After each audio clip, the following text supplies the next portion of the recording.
What's going on, guys? Welcome back to the Cigars of London YouTube channel. Today we've got a couple of Romeo y Julieta cigars. These are the No.1s. They come in these really nice, convenient little tubes, which I really like. I know they're more expensive to buy in for shops, but they're just a nice, convenient thing. They keep them nicely as well. You always have a good looking... I mean, look at how much plume is on that. Wow. Wowzer. Hold on. Whoa. Never seen that before.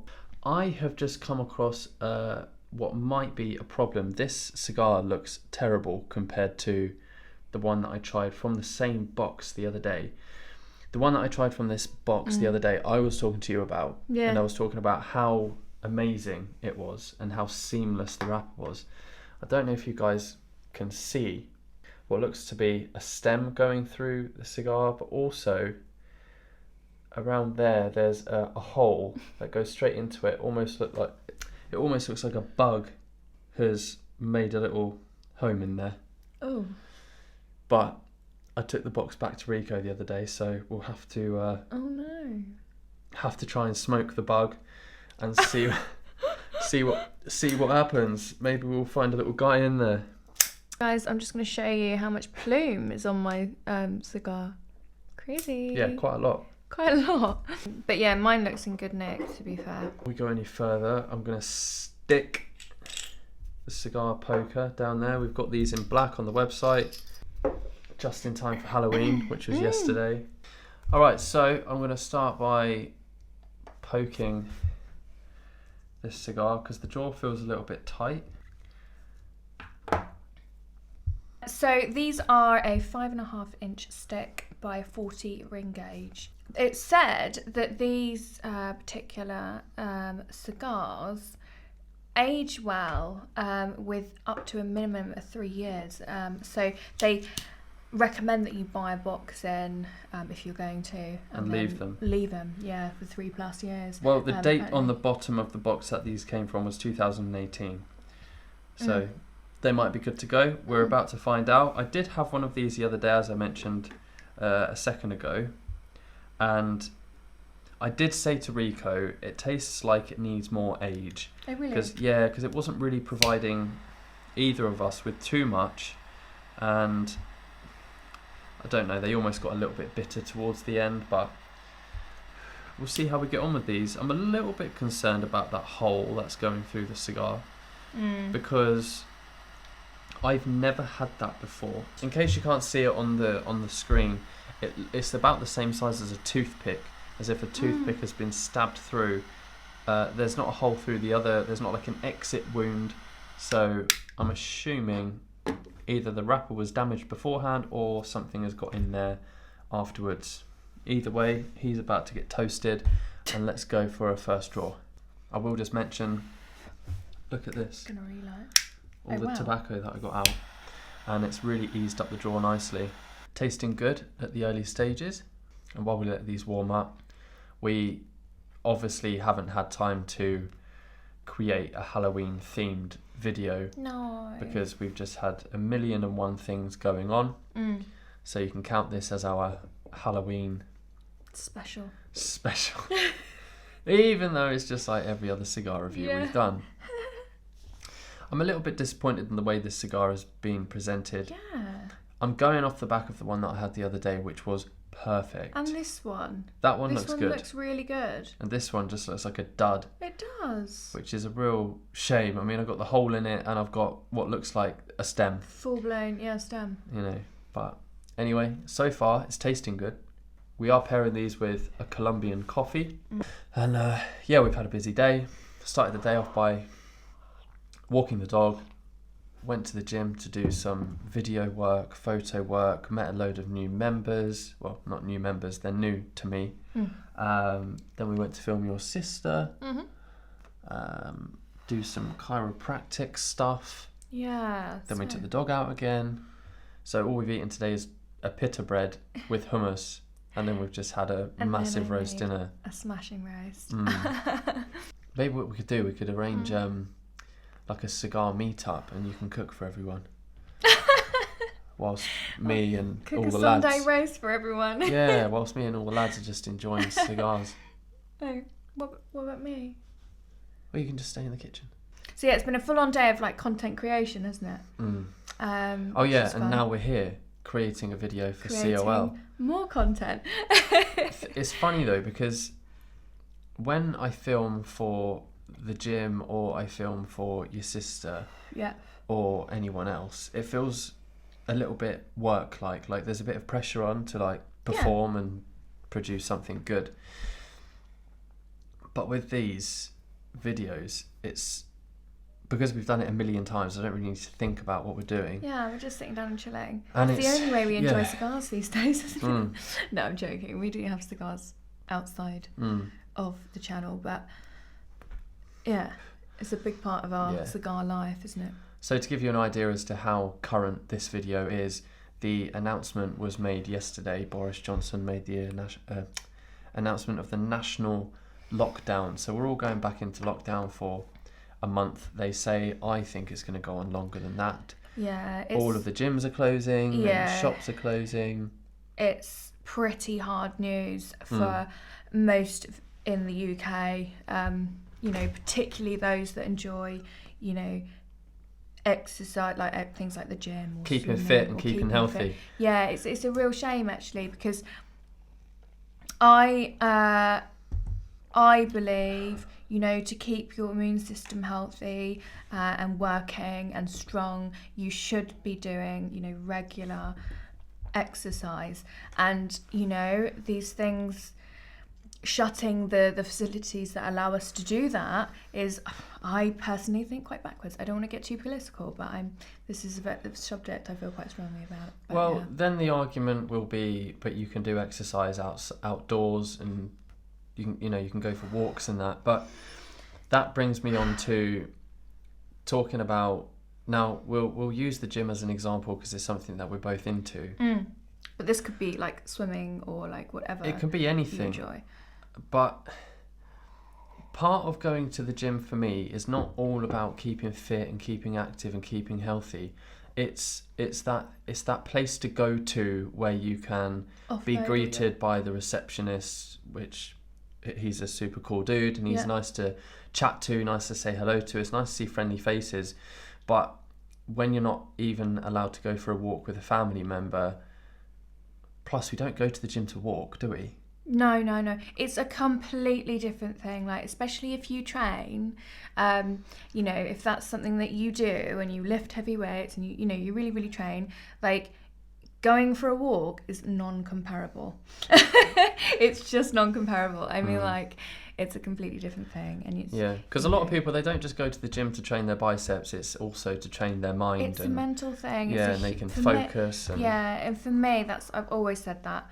I've always said it. It really helps my mentality, my ability to focus well when I do work, and it just puts me in a really good mindset. And if I don't do the gym, if I have a week where I'm not, you feel lazy. I don't feel good, and I don't feel, you know, strong and focused in my work either. So it's you know, it's a really important mental as well as physical thing for me, and many others. So it's a huge blow.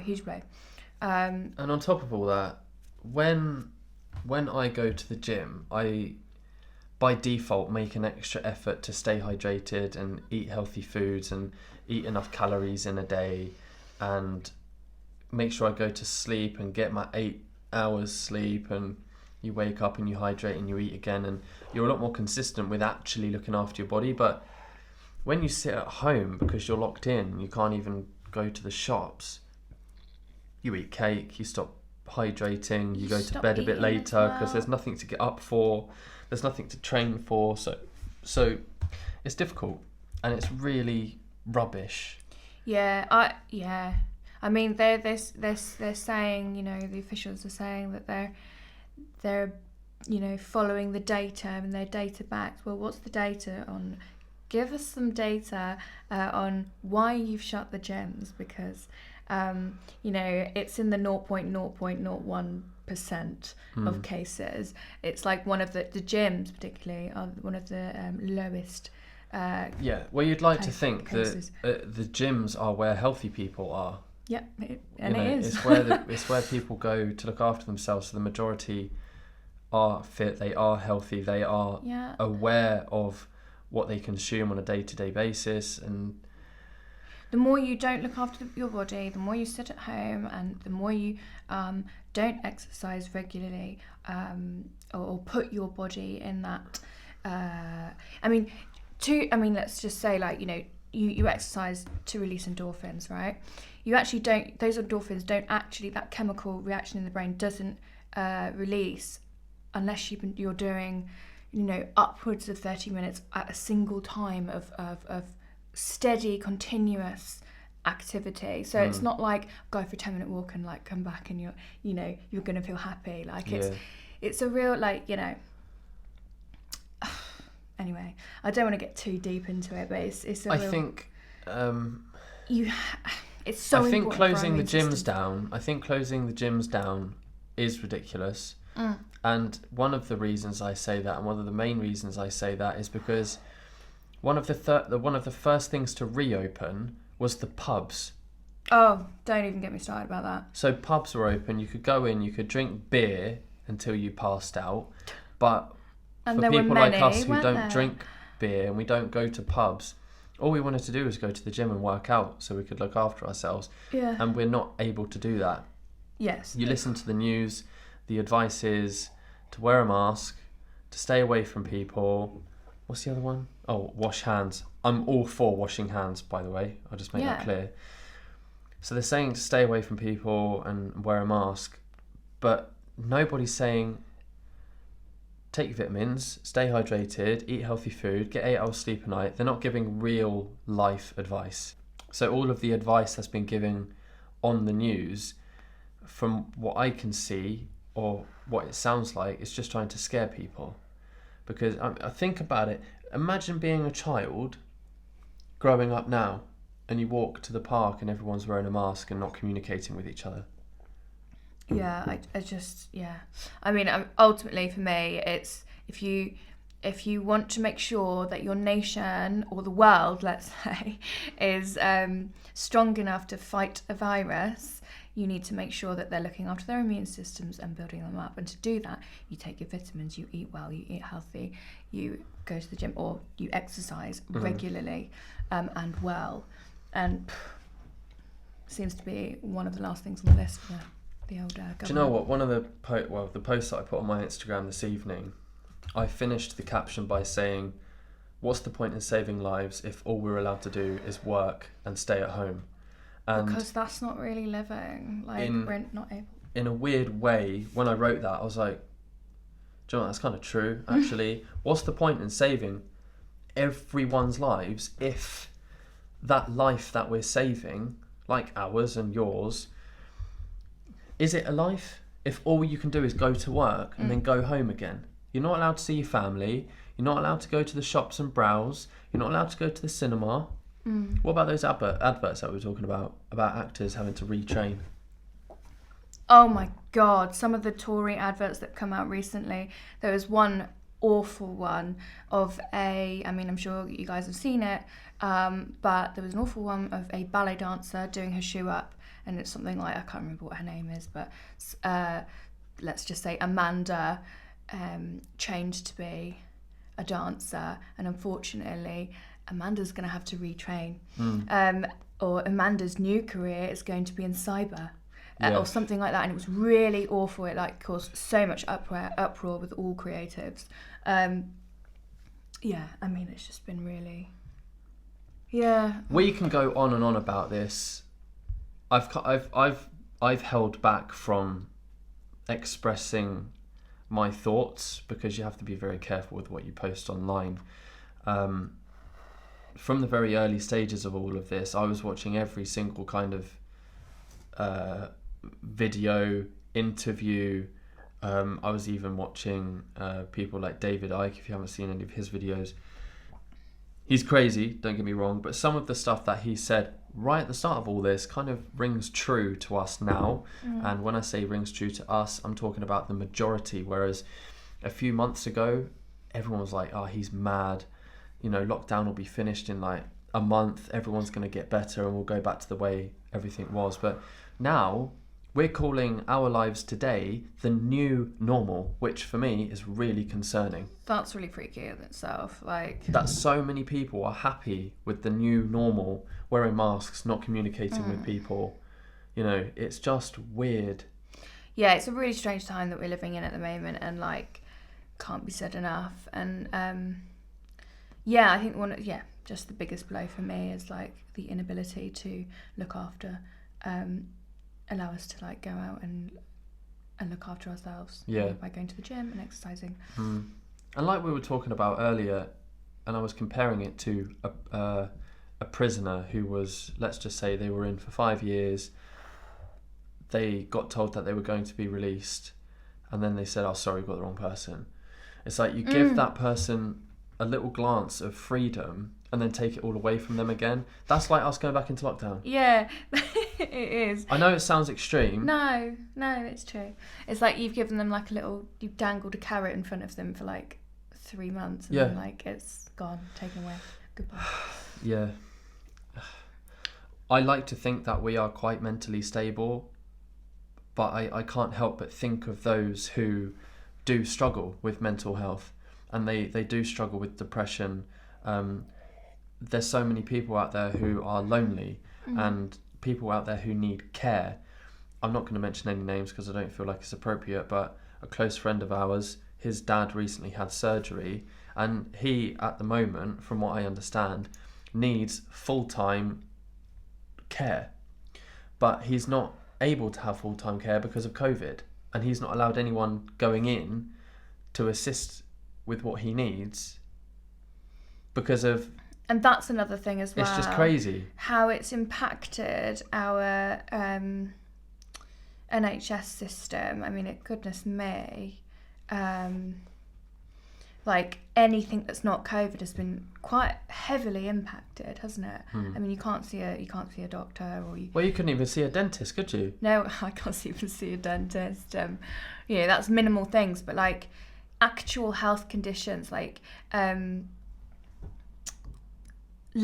important letters about important medications are being delayed and delayed and delayed. You're left on like, high doses of things that you shouldn't be on for so long. But I mean, this is an actual personal experience that I'm reciting, but like it gets put to the bottom of the pile, because COVID cases are at the top, and everyone else that have got other health conditions that need immediate attention are no. They're not important right now. So it's crazy. Well, this is why we are now in lockdown again, isn't it? Because the amount of cases that are being discovered regarding COVID, they're kind of dominating everything, which is part of the problem with people. Let's just say, for example, people who suffer from asthma, or people who have to have regular medication. They are unable to contact a doctor and get their medication. They're also struggling to get test results. They're unable to get new dosage. I don't know what you call it. So if someone goes in and has a blood test, for example, they might need less medication than the month prior, but they're not getting that new. So in that respect, I kind of understand why we need to try and do something to reduce the amount of cases. I'm not denying that there are not 100,000 odd cases being discovered every 15 seconds or whatever.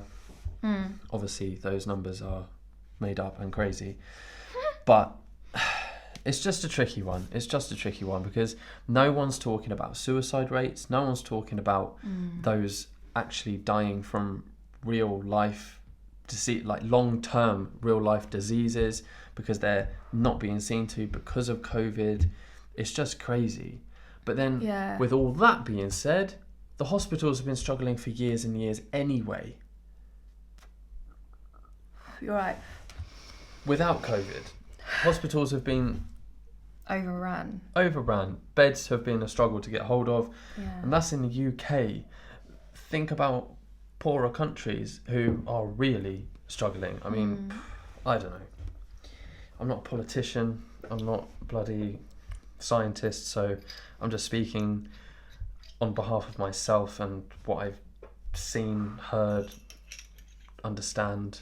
But as real people, it's a real struggle. And like I said earlier, we're stable mentally, I think, and it is getting tough. It's getting tough. No, it is getting tough. It's getting tough. So from the outside in, if we go back to even worse than like before, so like absolutely no one, everyone has to close. Not even like, you know. Well, look, we're already not allowed to see a family member. Yeah. Granted, these rules don't come into play until 4 more days. Thursday, yeah. So we've got 4 more days of freedom, and then we can't go and see anyone. Do you know what? Here's another thing, right? If these rules were so important and it was that urgent, why wait 5 days? Also, I'd like to just add, only 3% of cases, 3% of COVID cases are found in gyms. 5% of cases are found in schools. 10% of cases are found in pubs and bars. 13% in supermarkets. Supermarkets are still open. Yeah, you go to a supermarket and touch up. You can't go to the most cleanest place, which is the gym. Well, yeah, I mean, not all gyms are very clean, to be fair. The one that I recently joined is absolutely spotless, and they've been making a real effort to do deep cleans 3 times a day, and it's very impressive how clean the gym is. It's really good. I can't tell you how safe I feel in a gym compared to a supermarket. No, in a supermarket, I don't want to be in a supermarket. You know, you've got to touch money, you've got to touch the trolleys, you've then got to touch produce that other people have touched and coughed on, sneezed on, you know. Oh. Do you remember in the supermarkets are disgusting? They actually are. Do you remember in the height of it, in the first lockdown, there was like 2 people absolutely coughing their guts up? Yeah, it was so bad. It was almost like it was a prank. Yeah. Oh, we were just like, we're doomed. Let me just check the camera. All right, welcome back to the final part of the video. This video obviously didn't go to plan because we ended up going on a little rant about COVID, but I'm glad we got a few things off our chests. In the meantime, we've had some chocolate fudge pudding, which went down really nicely. Had a cup of tea. These cigars, without a doubt, definitely need some more age on them. So if you do have some of these, don't smoke them yet. Hold on to them. Give them another year or 2 and then go back to them. The reason I say that is because they're just not really... The flavours aren't popping. No. They've been a nice consistent smoke, but yeah, that's it. The flavours are just not there yet. Yeah. Getting a little bit bitter, and the strength is certainly building up towards the final third here. Not bad, but definitely worth leaving them for a couple of years. Yeah, definitely. This for me started off as a mild and it did grow to a medium in strength. Again, just like Jad, the flavours have been quite subtle all the way through. Some smoked wood, nutty flavours, but nothing like really standout-ish. So, yeah. Age 'em. Yeah, at the end of the day, leave these in your humidor for a few years if you do have them. If you've got any thoughts on the previous topics that we discussed in the video, feel free to get involved in the comment box below. Anything we said, we didn't mean to offend or upset anyone, but we're just airing our thoughts on the current situation. So that's about it. If you enjoyed the video, don't forget to comment, like and subscribe, and we'll see you in the next one. Cheers. Bye.